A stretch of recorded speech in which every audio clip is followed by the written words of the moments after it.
Estuve 36 días sin ver a otro ser humano, sin escuchar otra voz que no fuera la mía, sin comer nada más que insectos, raíces y sí, carne de serpiente. Y cuando finalmente me encontraron, pesaba 40 kilos menos y ya no era la misma persona que subió a esa avioneta. Esta es la historia de cómo me estrellé en la selva amazónica y sobreviví 3 meses en el infierno verde más peligroso del planeta. Mi nombre es Rodrigo. Tengo 42 años. Soy piloto privado desde hace 15 años. O al menos lo era. Porque después de lo que me pasó, no estoy seguro de que alguna vez pueda volver a volar. Todo empezó el 18 de julio de 2022. Yo tenía un trabajo transportando suministros médicos a comunidades remotas en la Amazonía. Medicinas, vacunas, equipo médico básico. Volaba solo en una avioneta, Cessna bimotor pequeña. Nada lujoso. Solo yo, el avión y las cajas de suministros. Ese día tenía que hacer una ruta simple. Salir de Manaus, Brasil, y llegar a una pequeña aldea llamada São Gabriel da Cachoeira, cerca de la frontera con Colombia. 3 horas de vuelo. Rutina. Lo había hecho como 20 veces antes. Me levanté temprano, a las 5 de la mañana. Revisé el clima.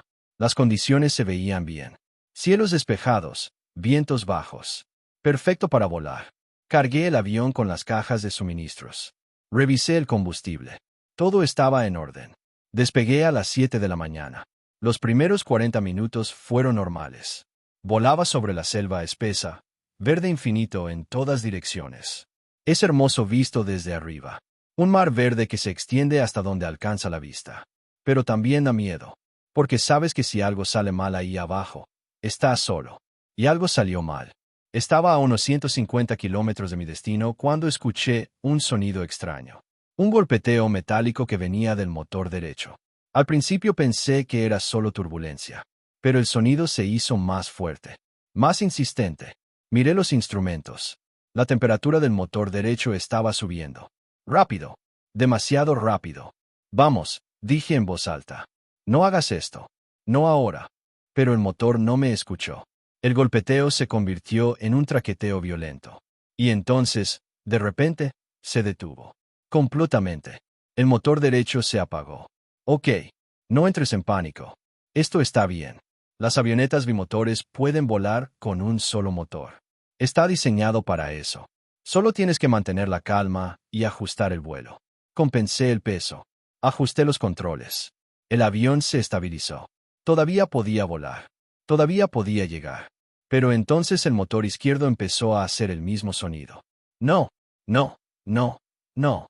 Esto no puede estar pasando. La temperatura del motor izquierdo empezó a subir. El traqueteo comenzó. Y supe, en ese momento, que estaba en serios problemas. Tomé el radio. Mayday, Mayday, Mayday. Aquí Cessna November 724 Charlie. Tengo fallo de motor doble. Repito, fallo de motor doble. Voy a intentar un aterrizaje de emergencia. La voz del control respondió. Sonaba lejana, llena de estática. Cessna November 724 Charlie, copiado. ¿Cuál es su posición? Miré el GPS. Aproximadamente 150 kilómetros al noroeste de Manaus. Sobre la selva. Copiado. Mantenga la calma. Vamos a enviar equipos de búsqueda. Pero yo sabía la verdad. La selva amazónica es enorme. Millones de kilómetros cuadrados de vegetación densa. Encontrar una avioneta pequeña, ahí, es como encontrar una aguja en un pajar del tamaño de un país. El motor izquierdo tosió una vez. 2 veces. Y se apagó. El silencio que siguió fue ensordecedor.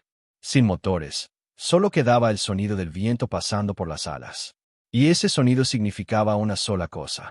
Estaba cayendo. No era una caída vertical. Era más como un planeo descendente.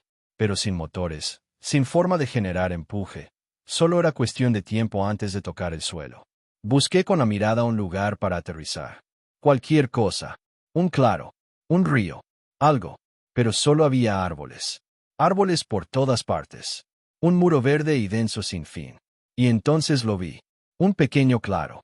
Tal vez 50 metros de diámetro. Era diminuto. Demasiado pequeño para un aterrizaje seguro. Pero era lo único que tenía. Dirigí el avión hacia allá. Mis manos temblaban en los controles. Mi corazón latía tan fuerte que podía sentirlo en mis oídos. Vamos, susurré. Vamos. Puedes hacerlo. El avión descendía rápido. Demasiado rápido. Pasé rozando las copas de los árboles. Las ramas golpearon el fuselaje. Escuché el metal rasgándose. Y entonces toqué tierra.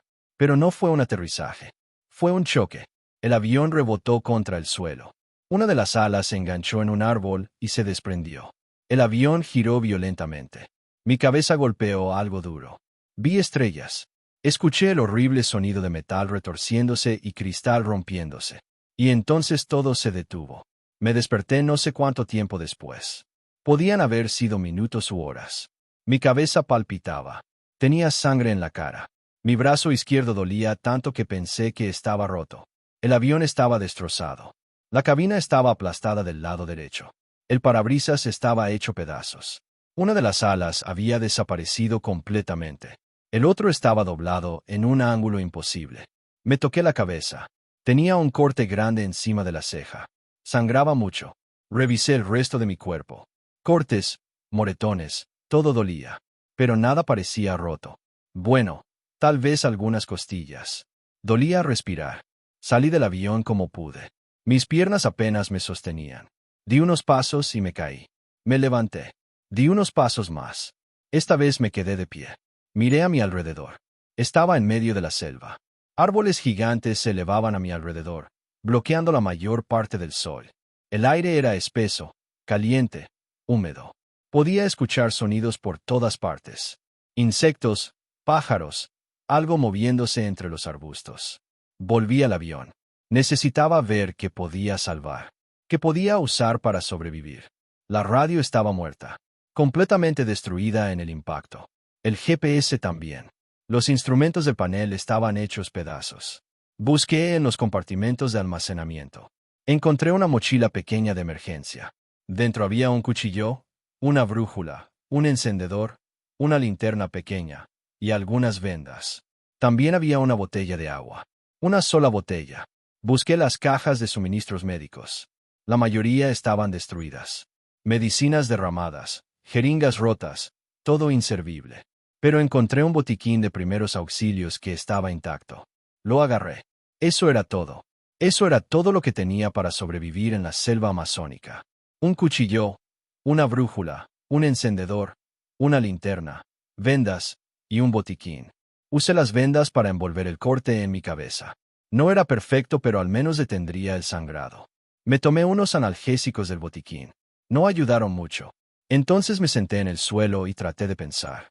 Traté de hacer un plan. Opción 1. Quedarme con el avión y esperar rescate. Los aviones son más fáciles de ver desde el aire que una persona sola. Si enviaban equipos de búsqueda, tenían más posibilidades de ver el avión. Opción 2. Caminar. Tratar de encontrar un río y seguirlo. Los ríos llevan a comunidades. La gente vive cerca del agua en la selva. Decidí quedarme, al menos por unos días. Darles tiempo a los equipos de búsqueda para encontrarme. El primer día fue horrible. El dolor era constante. Cada movimiento era agonía. Pero tenía que moverme. Tenía que buscar agua. La botella que encontré no duraría mucho. Caminé alrededor del área del accidente. No muy lejos. No quería perderme. Escuché el sonido de agua corriendo. Lo seguí. Y encontré un pequeño arroyo. El agua era marrón, turbia. Pero era agua. Llené la botella. Sabía que debía purificarla, pero no tenía forma de hacerlo. Así que la tomé así. Sabía a tierra y a algo más que no pude identificar. Pero era agua. Esa noche dormí en el avión. O intenté dormir. Los sonidos de la selva eran aterradores. Rugidos en la distancia. Aullidos. Cosas arrastrándose cerca del avión. Cada sonido me hacía saltar. El segundo día esperé. Escuché. Busqué en el cielo alguna señal de aviones de búsqueda. Nada. El tercer día igual. Nada. El cuarto día me di cuenta de que nadie iba a venir. No pronto al menos. La selva es demasiado grande. Y yo estaba perdido en algún lugar en medio de ella. Tenía que moverme. Tenía que buscar ayuda yo mismo. El quinto día empecé a caminar. Usé la brújula para mantener un rumbo constante hacia el este. Pensé que si caminaba hacia el este eventualmente llegaría al Río Negro o al Amazonas. Y donde hay ríos grandes, hay gente. Caminar en la selva es casi imposible. La vegetación es tan densa que tienes que abrirte paso con el machete. Bueno, yo no tenía machete. Solo tenía un cuchillo pequeño. Así que básicamente tenía que empujar, arrastrarte, trepar sobre raíces gigantes y ramas caídas. Cada hora caminaba tal vez 1 kilómetro, tal vez menos. Y cada paso era agotador. La comida se convirtió en un problema rápido. No había llevado comida del avión porque no había nada que llevar. Todo estaba destruido o era demasiado pesado. Así que comí lo que pude encontrar. Frutas que parecían seguras. Raíces que desenterré del suelo. Insectos. Sí, insectos. Hormigas grandes que encontré en un tronco caído. Sabían horrible. Ácidas y amargas. Pero eran proteína. El agua seguía siendo un problema. Encontraba arroyos de vez en cuando. Pero no siempre. Hubo días donde no encontré agua en absoluto. Esos días fueron los peores. La sed en la selva es diferente. El calor te saca toda el agua del cuerpo. Tu boca se seca tanto que tu lengua se pega al paladar. Una vez, cuando estaba desesperado, lamí el agua de lluvia que se acumulaba en las hojas grandes. Sabía raro, pero era algo. Los días se convirtieron en semanas. Perdí la cuenta de cuánto tiempo había estado caminando. 1 semana, 2 semanas, tal vez más. El tiempo dejó de tener sentido. Mi cuerpo estaba destruido. Había perdido mucho peso. Mis costillas sobresalían. Mis brazos parecían palos. Tenía cortes y rasguños por todas partes que se habían infectado. Algunos supuraban pus amarillo. Y entonces, el día 22, vi la serpiente. Era enorme. Tal vez 2,5 metros de largo. Estaba enrollada en una rama baja, durmiendo. Era de color verde oscuro con manchas negras. Mi primer instinto fue alejarme. Pero entonces pensé en algo. Carne. Eso era carne. Proteína real. No insectos. No raíces. Carne. Tenía que matarla. ¿Pero cómo? No tenía armas. Solo el cuchillo. Me acerqué despacio. Muy despacio. La serpiente no se movió. Respiré hondo.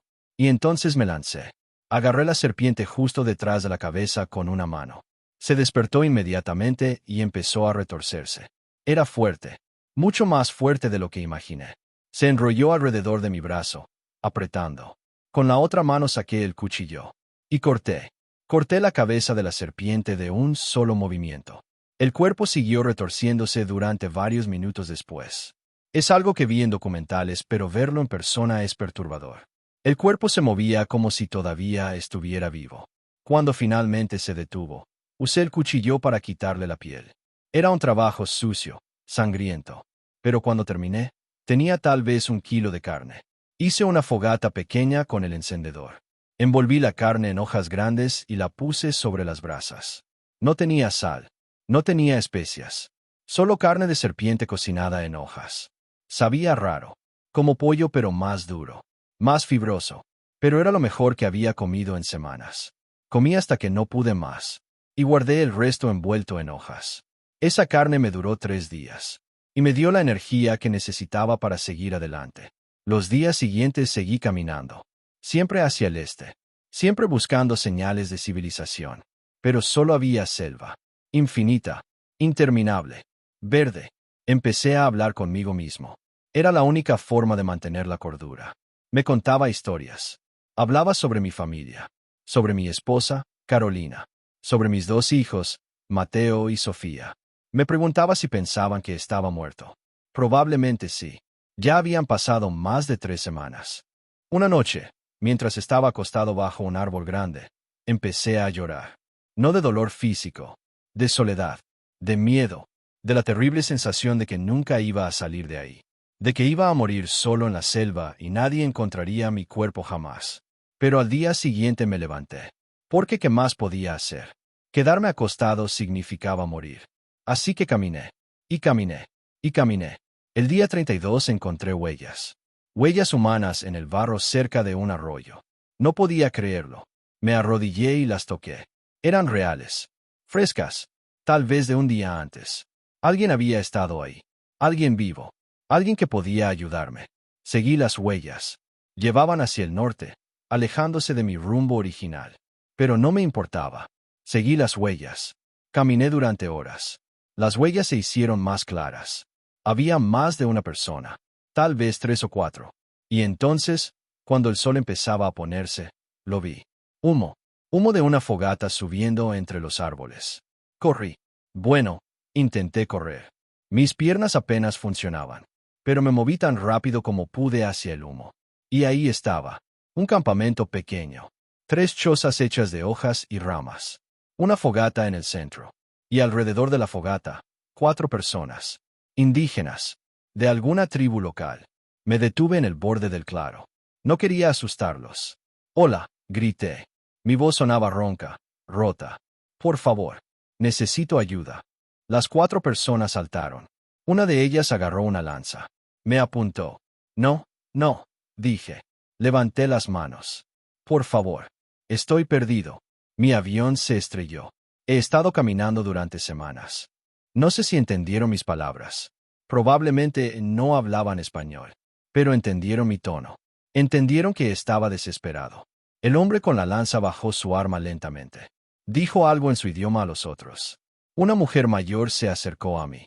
Me miró de arriba abajo. Tocó mi brazo, mis costillas. Dijo algo que sonaba preocupado.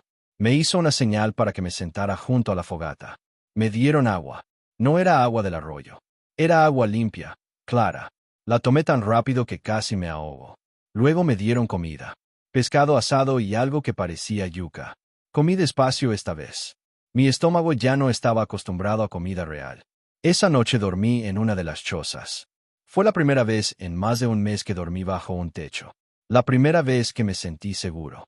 Al día siguiente, uno de los hombres me hizo señas para que lo siguiera. Caminamos durante horas por la selva, pero él conocía el camino. Sabía exactamente a dónde iba. Y eventualmente llegamos a un río grande. Y en la orilla del río había un pueblo pequeño. Casas de madera. Personas. Civilización. El hombre me llevó a lo que parecía ser la casa del jefe del pueblo. Un hombre mayor con pelo gris. Hablaba español. No muy bien, pero lo suficiente. Le conté mi historia. Le dije sobre el accidente. Sobre las semanas caminando. Sobre todo. Él asintió. «Vamos a llevarte a la ciudad», dijo. «Hay un barco que pasa mañana. Te llevará río abajo a Manaos». Y eso fue exactamente lo que pasó. Al día siguiente, subí a un barco pequeño de motor. Viajamos río abajo durante 2 días. Y finalmente llegamos a Manaos. Cuando llegué, me llevaron directo al hospital. Estaba desnutrido, deshidratado, cubierto de infecciones. Los doctores dijeron que era un milagro que estuviera vivo. Dijeron que la mayoría de las personas no sobreviven más de una semana en la selva sin preparación. Había perdido 18 kilos. 18 kilos en poco más de un mes. Mi cuerpo era puro hueso. Pero estaba vivo. Mi familia voló a Manaos en cuanto se enteraron. Ver a Carolina de nuevo, abrazar a mis hijos, fue el momento más emotivo de mi vida. Ellos pensaban que estaba muerto. Habían tenido un funeral. Habían llorado mi muerte. Y ahí estaba yo. Flaco, roto, pero vivo. Pasé 2 semanas en el hospital recuperándome. Luego volé de regreso a casa.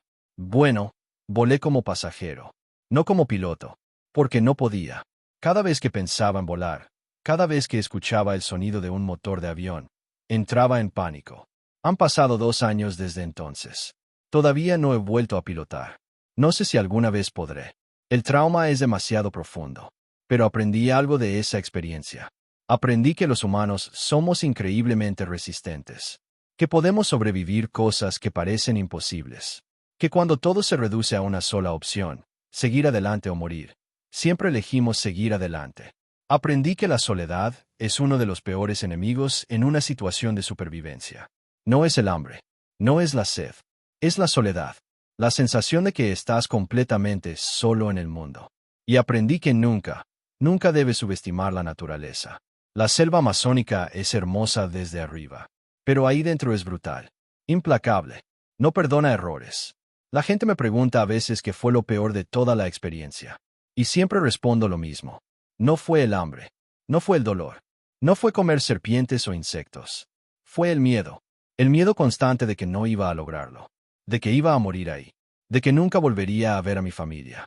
Ese miedo estaba conmigo cada segundo de cada día. Cuando caminaba. Cuando comía. Cuando trataba de dormir. Nunca se iba. Pero también aprendí algo sobre ese miedo. Aprendí que puedes funcionar a pesar de él. Que puedes tomar decisiones, resolver problemas, seguir adelante, incluso cuando el miedo te está gritando que te rindas. Y eso es lo que hice. Día tras día, paso tras paso, seguí adelante a pesar del miedo. Hay momentos ahora, 2 años después, donde me siento en mi casa, con mi familia, en comodidad y seguridad. Y todo eso parece un sueño. O mejor dicho, una pesadilla. Algo que no pudo haber sido real. Pero las cicatrices en mi cuerpo me recuerdan que fue real. Los cortes infectados dejaron marcas. Las costillas que se fracturaron cuando me estrellé nunca sanaron perfectamente. Y las pesadillas que todavía tengo algunas noches me recuerdan cada detalle. Así que sí, sobreviví. 36 días solo en la selva amazónica. Comí serpientes. Bebí agua sucia. Caminé hasta que mis pies sangraban. Y de alguna manera, salí del otro lado. No soy un héroe. No soy especial. Solo soy un tipo que tuvo mucha suerte. Suerte de encontrar agua. Suerte de no toparme con un jaguar o una anaconda que decidiera que yo era comida. Suerte de encontrar a esa tribu indígena que me salvó la vida. Sin ellos, sin esas 4 personas que me dieron comida y agua y me mostraron el camino, no estaría aquí contando esta historia. Estaría muerto en algún lugar de la selva, mis huesos mezclándose con la tierra. Les debo mi vida, y nunca podré agradecerles lo suficiente. Esta es mi historia. La historia de cómo me estrellé en la selva y sobreviví. No es bonita, no es inspiradora, es solo real, cruda y aterradora, pero es mía, y la llevo conmigo cada día. Si te gustó esta historia, suscríbete al canal